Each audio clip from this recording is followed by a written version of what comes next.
Breaking right now, even Netflix have turned on Harry and Meghan. They have been roasted at the streaming network's official bash by the comedian John Mulaney. But this is really significant, actually, because it does suggest that even the streaming company that backed them for success, that paid them $100 million, knows that they are dealing with the biggest flop in entertainment. Prince Harry and Meghan Markle weren't present at Netflix's annual programming event, but the royal pair did catch some strays.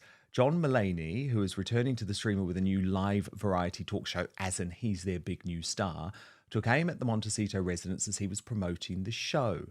Not since Harry and Meghan has Netflix given more money to someone without a specific plan, he joked. Now, the Daily Mail had a lot more on what went on during this event, and it really is worth looking into it. So they say there were clips of colourful documentaries starring Victoria Beckham, Eddie Murphy, and former President Barack Obama. They were featured prominently. The Duchess of Sussex was barely mentioned at the event, even though her lifestyle show With Love Meghan is due to be released in March. Worse, in another sign that America is falling out of love with the royal couple, a leading comedian at the event made Harry and Meghan's filmmaking record the butt of a dismissive joke. The Netflix audience responded with snickering and a few woes. A source in the auditorium, who was obviously in the entertainment industry, told the Daily Mail, "It was shocking to me that Netflix would seemingly allow Harry and Meghan to be ridiculed at such a prestigious event. The head honchos were all there. And how strange that a show by the couple who signed a multi-million-dollar deal with Netflix barely featured, apart from one brief clip in a montage.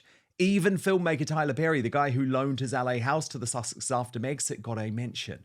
It really felt like Netflix didn't give a damn." Royal News Network posted on this, "Ouch.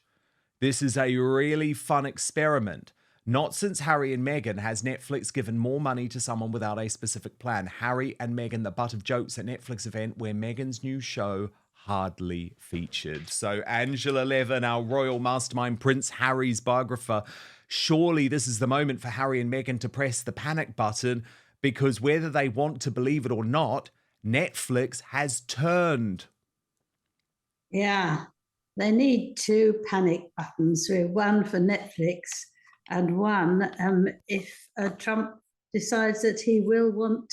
When Netflix, the same company that handed Harry and Meghan a $100 million golden parachute, starts treating them like a punchline rather than primetime talent, you know something has gone terribly wrong. John Mulaney, one of Netflix's new marquee stars, stood on their stage, looked Hollywood straight in the eye, and reduced Harry and Meghan to a cautionary tale of aimless excess. And what did the audience do? They laughed. Let's pause and appreciate the irony here. This is the same industry that welcomed the Sussexes with open arms, believing them to be the new power couple of the entertainment world. They were supposed to be the Obamas 2.0, but instead of producing groundbreaking content, they delivered a word salad of grievances and half-baked projects that nobody asked for. Their Netflix deal, once heralded as a game-changer, has now become the industry's go-to example of overpaying for underwhelming returns. Meanwhile, guess who did get prime billing at this event? Victoria Beckham. You know, the woman whose private texts Meghan allegedly leaked.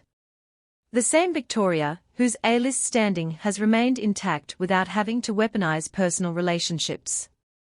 While Meghan's upcoming lifestyle show, which sounds like a Goop knockoff for people who still think avocado toast is revolutionary, was reduced to a brief, blink-and-you-miss-it montage moment, Victoria was front and center, rubbing shoulders with Netflix's top brass.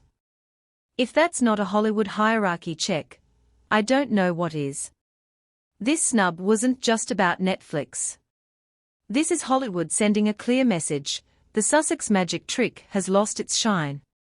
The pause routine is stale, the Royal Rebel Act has worn thin, and their usefulness to the industry is rapidly approaching an expiration date. When you're no longer profitable, no longer intriguing, and, most damning of all, no longer entertaining, the entertainment world moves on ruthlessly. So, where do Harry and Meghan go from here?